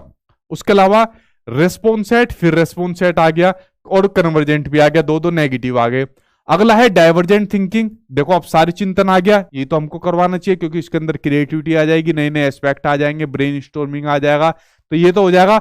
और मेटाकॉग्निशन हो जाएगा, दूसरा मेटाकॉग्निशन हो जाएगा जब बच्चा अपनी सोच के बारे में सोचेगा। इनफैक्ट इसी के अंदर आपकी क्या आ जाती है, इसी के अंदर आपकी एनालिसिस करना आ जाता है। जब बच्चा चीजों को एनालिसिस करता है, इसी के अंदर आपकी क्रिटिकल थिंकिंग भी आ जाती है, जो सबसे महत्वपूर्ण होती है आपकी। ठीक है, क्या होती है क्रिटिकल थिंकिंग, अगला क्वेश्चन या इसके बाद अगला क्वेश्चन आने वाला है, जो आपकी सबसे महत्वपूर्ण है, और 1 नंबर का क्वेश्चन आपके एग्जाम में यहां से टकराएगा। ठीक है, चलिए बढ़ते अब आपके क्रिटिकल थिंकिंग को देख लेते हैं। अगला ये है या भाई इससे अगला है, चलो देखते हैं नेक्स्ट क्वेश्चन के ऊपर। ठीक, चलिए अगला क्वेश्चन देखते हैं सामने आपकी स्क्रीन पर, इसके ऊपर नजर डालते हैं। ये फिर से हमें किसने दिए पैसे, मैं अपना 1,18,000 वाला मोनेटाइज चैनल बेच रहा हूँ, इसे ब्लॉक मार दे, रोज पैसे देता है क्या। चलो भाई अगले क्वेश्चन के ऊपर नजर डालते हैं। हाँ चलो देखिए भाई, शिक्षक समूह चर्चा के दौरान एक शिक्षिका बच्चे से अलग अलग पहलुओं को ध्यान में रखते हुए कोरोना महामारी के प्रभाव पर चर्चा करने को कहती है। इस चर्चा के माध्यम से शिक्षक का उद्देश्य डैश को बढ़ावा देना है, वो आपको बताना है। ठीक है, यानी जैसे कोरोना महामारी हुई थी, ठीक, तो उसके पहलुओं पर अलग अलग डिस्कशन की बात कर रही है कि मतलब क्या नुकसान हुए, किस तरीके से इसने अर्थव्यवस्था को नुकसान पहुंचाया, और क्या क्या इसके भविष्य पर आगामी प्रभाव पड़ने वाले हैं, और कब तक ये बीमारी मतलब खत्म हो जाएगी, क्योंकि खत्म तो अभी तक नहीं हुई है पूरी तरीके से, ठीक है। तो ऐसा अलग अलग परिणाम पर बच्चों से चर्चा करने के लिए कह रही है, ठीक। पहला है प्रोसीजरल नॉलेज, ठीक है, यानी कार्यविधि आपका चिंतन। देखिए प्रोसीजरल लर्निंग बेसिकली वो लर्निंग होती है जिसमें किसी चीज को एक प्रोसीजर के थ्रू सीखा जाता है, या किसी चीज को एक प्रोसीजर के थ्रू उस पर चिंतन किया जाता है। जैसे कोरोना महामारी की बात हो रही है, तो इसमें क्या काम किया जाएगा कि देखिए सबसे पहले तो कोरोना का टीका आया, तो सबसे पहले हमने क्या काम करा, एक पहले यहाँ पर टीका बनाया ताकि कोरोना की रोकथाम थोड़ी की जा सके। उस टीके के बाद हमने यहाँ पर रोकथाम करी, ठीक है, दूरी बनवाई, उसके बाद कई सारे हॉस्पिटल यहाँ पर खुलवाए। तो यहाँ पर इस प्रकार से फिर हमने क्या काम करवाए, काफी हॉस्पिटल बेड वगैरह की संख्या यहाँ पर बढ़वाई। अब इस टीके के बीमारी के ऊपर पूरी रिसर्च चल रही है ताकि इस पर पूरा इसको खत्म किया जा सके, और आने वाले एक टाइम हमने यहाँ पर सेट किया है ताकि इस बीमारी को पूरा यहाँ तक खत्म किया जा सके, ठीक है। तो एक प्रोसीजर के थ्रू यहाँ पर बात की जा रही है कि जो कोरोना का जो समाप्ति है वो किस प्रकार से आया और किस प्रकार से हम इस पर रिसर्च करो, किस प्रकार से इसको खत्म किया जा सके, ठीक है। जैसे सीटेट की आप लोग तैयारी करो कि कैसे सीटेट, सबसे पहले हमने टीचिंग ट्रेनिंग कोर्स करा, फिर सीटेट करा, फिर हमने मेन एग्जाम निकाला, फिर हम लोग टीचर बनेंगे, ठीक है। तो एक ऐसा प्रोसीजर लर्निंग जिसको हम एक प्रोसीजर के थ्रू सीखते हैं, एक कार्यविधि के रूप में सीखते हैं, वो आपकी प्रोसीजरल नॉलेज होती है, ठीक। समझ गए इसको आप लोग। अगला है आपका critical thinking, very very important, इसके ऊपर लगाओ। क्रिटिकल थिंकिंग यानी कि आलोचनात्मक चिंतन, जिसको समालोचनात्मक चिंतन के रूप में जाना जाता है। क्रिटिकल थिंकिंग में क्या होता है, ये थिंकिंग वो थिंकिंग होती है जिसके अंदर आपकी खुद क्रिएटिविटी आती है। जिसके अंदर क्या आ जाती है, जिसके अंदर आपकी खुद आ जाती है क्रिएटिविटी आ जाती है, यानी जब बच्चा खुद अपने दिमाग का यूज करके, क्रिएटिविटी का यूज करके खुद और सही गलत का डिसीजन ले सके। पहले बच्चों को कह देते कि बेटा एक वाला काम कर लो, ठीक है, ये वाला काम कर लूंगा, ये काम नहीं करना चाहिए, ठीक है, ये वाला काम नहीं करना चाहिए। अब बच्चा खुद डिसीजन लेता है कि मुझको क्या काम करना चाहिए, क्या काम नहीं करना चाहिए। अब जैसे यहाँ पर एक क्वेश्चन दे दिया कि महामारी के ऊपर डिस्कस करो, तो यहाँ पर बच्चा कई सारे पॉइंट निकाल के देगा कि महामारी हो गई थी मैडम, हम तो घर से बाहर नहीं जा पाए, मैडम हमारे साथ पड़ोसी हमारे पड़ोस में था, वो हॉस्पिटल में चला गया, कोई मर गया। इस प्रकार से अपनी क्रिएटिविटी को दिखाएगा आपका क्रिटिकल थिंकिंग में। जब भी आपके एग्जाम में कोई क्वेश्चन आ जाए और उस क्वेश्चन में क्रिटिकल थिंकिंग का एग्जाम्पल पूछा हो और वहां पर क्रिएटिविटी वाला ऑप्शन हो, या वहां पर आपका ओपन एंडेड वाला क्वेश्चन हो, कैसा क्वेश्चन हो, वहां पर आपका ओपन एंडेड वाला क्वेश्चन हो, तो आंख बंद करके आंसर लगा देना, वही आपका आंसर हमेशा सही देखने को मिलेगा क्रिटिकल थिंकिंग के अंदर, ठीक है। ये बात आप लोगों को ध्यान रखनी है। चलिए अगला क्वेश्चन देखते हैं। नेक्स्ट क्वेश्चन सामने आपकी स्क्रीन पर ये रहा, नेक्स्ट क्वेश्चन, इसके ऊपर नजर डालते हैं भाई। हाँ ठीक है, अगला क्वेश्चन आपके सामने स्क्रीन पर है। विद्यार्थियों में समालोचनात्मक चिंतन यानी क्रिटिकल थिंकिंग को समुन्नत करने के लिए, यानी इसको प्रमोट करने के लिए अध्यापक को डैश, जिनमें डैश शामिल है, प्रस्तुत करनी चाहिए। पहला ओपन एंडेड क्वेश्चन और डाइवर्जेंट थिंकिंग, पहले से ही होनी चाहिए। ओपन एंडेड क्वेश्चन को और डाइवर्जेंट थिंकिंग को प्रमोट करना चाहिए, क्लोज एंडेड नहीं होगा। प्रॉब्लम फ्रॉम रियल लाइफ और कन्वर्जेंट आ गया तो कन्वर्जेंट नहीं होगा, डिकॉन्टेक्चुअल नहीं होगा। आपका आंसर आपका पहला ही सही हो जाएगा, क्योंकि दोनों सही हो गए, डाइवर्जेंट और ओपन एंडेड हो गए, ठीक है। इसमें तो कुछ भी नहीं था करने के लिए। अगला क्वेश्चन देखे सामने आपकी स्क्रीन पर, ये रहा नेक्स्ट क्वेश्चन। निम्नलिखित में से किसके द्वारा समस्या समाधान को बढ़ावा दिया जा सकता है, वो आपको बताओ कि एक अच्छा प्रॉब्लम सोल्वर किसके द्वारा बनाया जा सकता है बच्चों को। एनालॉजिकल थिंकिंग को, बिल्कुल सही बात है। एनालॉजिकल थिंकिंग जस्ट अभी मैंने बताया, एनालॉजिकल थिंकिंग क्या होती है, किसी समस्या से मिलती जुलती समस्या को जब बच्चों को सोल्व कराया जाता है तो आपकी एनालॉजिकल थिंकिंग होती है। इससे बच्चों को एक अच्छा प्रॉब्लम सोल्वर बनाया जा सकता है, समस्या समाधान करता बनाया जा सकता है। फंक्शनल फिक्सनेस से नहीं, रिस्पॉन्स सेट से नहीं, कन्वर्जेंट थिंकिंग से नहीं। तो आंसर आपका क्या हो जाएगा, फर्स्ट आंसर यहां पर आपका सही हो जाएगा, ठीक। चलिए बढ़ते अब आपके सामने नेक्स्ट क्वेश्चन की ओर। नेक्स्ट क्वेश्चन आपके सामने ये रहा स्क्रीन पर।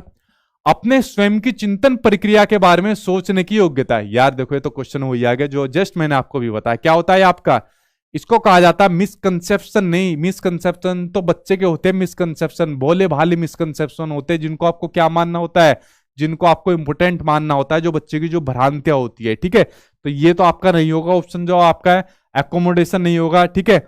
कंसेप्ट मैप, अब देखिए एक होता है कंसेप्ट मैप जिसको कहा जाता है माइंड मैप भी कहा जाता है, जिसको कहा जाता है माइंड मैप जिसको कहा जाता है, ठीक है। अब ये क्या होते हैं, ये थिंकिंग के टूल होते हैं। क्या होते हैं? थिंकिंग के टूल्स होते हैं। थिंकिंग के क्या होते हैं? ये टूल्स होते हैं, सोचने के टूल्स होते हैं। अच्छा एक बात बताओ, जैसा आप लोग सोचते हो तो किस प्रकार से सोचते हो? मैं आपसे सोचवाऊं, देखो सोचने का तरीका मैं आपसे बताऊं।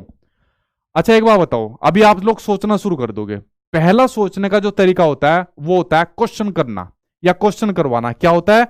वो होता है आपका क्वेश्चन करवाना। और क्वेश्चन कैसे करवाओ? क्वेश्चन करवाओ, WH वाले क्वेश्चन करवाओ। है भाई, तुम यहाँ क्या करने आए हो?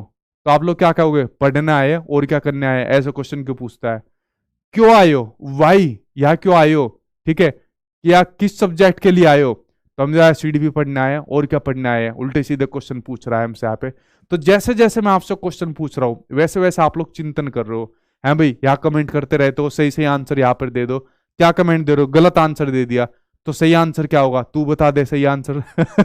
तो जैसे जैसे मैं आपसे क्वेश्चन कुछ भी पूछूंगा तुरंत आप लोग उसका आंसर दे दोगे, जैसे मैंने अपने बारे में क्वेश्चन पूछा था। तो चिंतन करवाने का जो पहला टूल हो गया वो हो गया क्वेश्चन करवाना। क्या करवाना?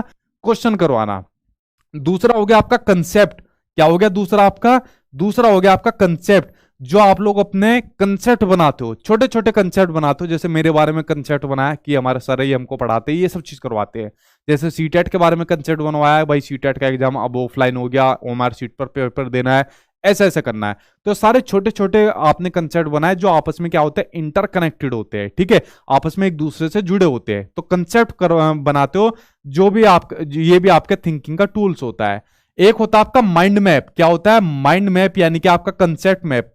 जो आपने आपस में ये छोटे छोटे कंसेप्ट बनाए हुए, ये आपस में इंटरकनेक्टेड होते हैं, जिसकी वजह से आप अपने माइंड के अंदर क्या बना लेते हो, इन कंसेप्ट के थ्रू माइंड मैपिंग कर लेते हो। क्या कर लेते हो?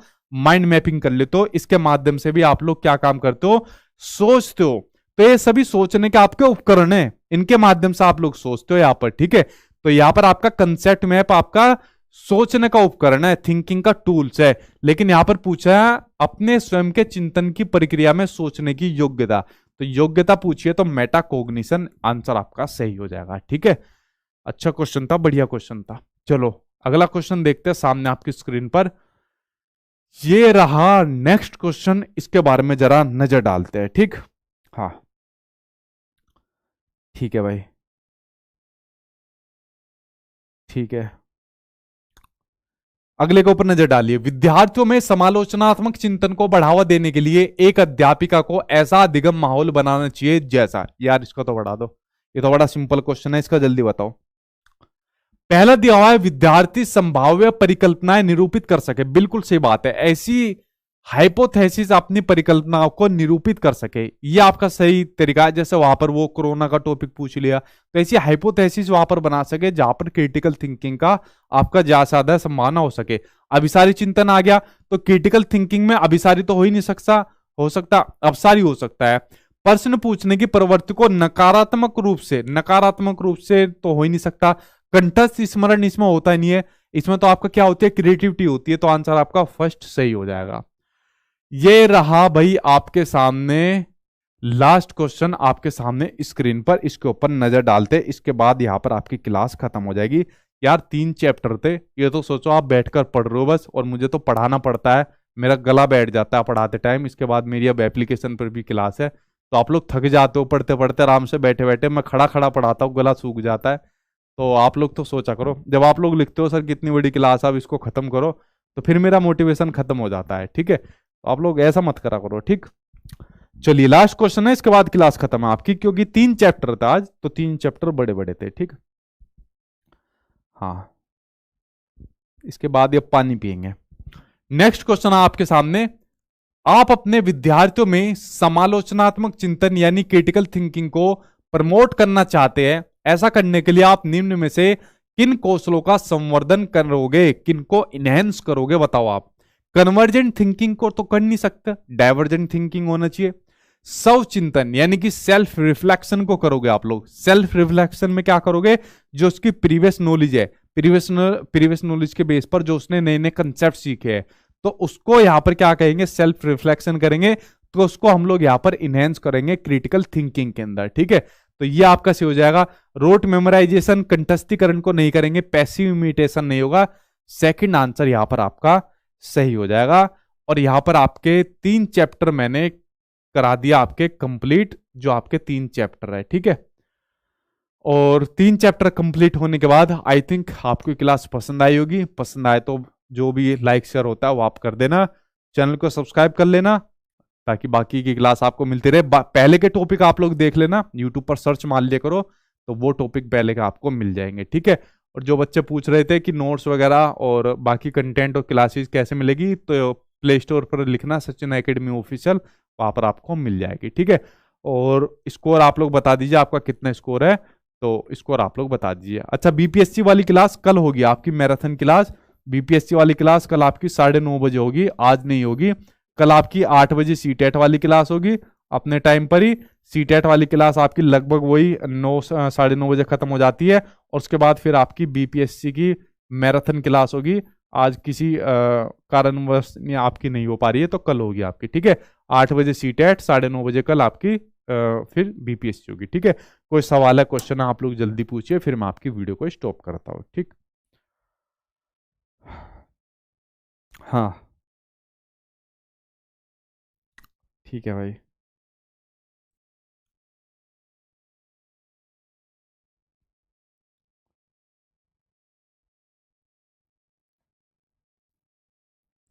ठीक।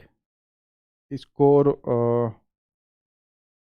नहीं नहीं, स्कोर इतना नहीं है, क्योंकि हर चैप्टर के अलग अलग क्वेश्चन लिखे हुए हैं मैंने, ठीक है।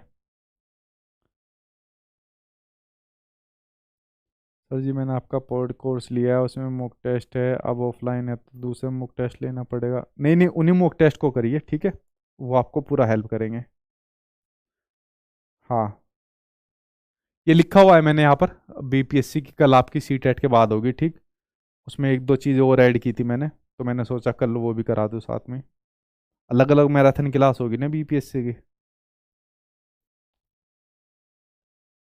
ठीक है। सचिन सर दुनिया के ऐसे सर है जो विचारधारा के संपूर्ण सागर, अच्छा, अरे थैंक यू भाई।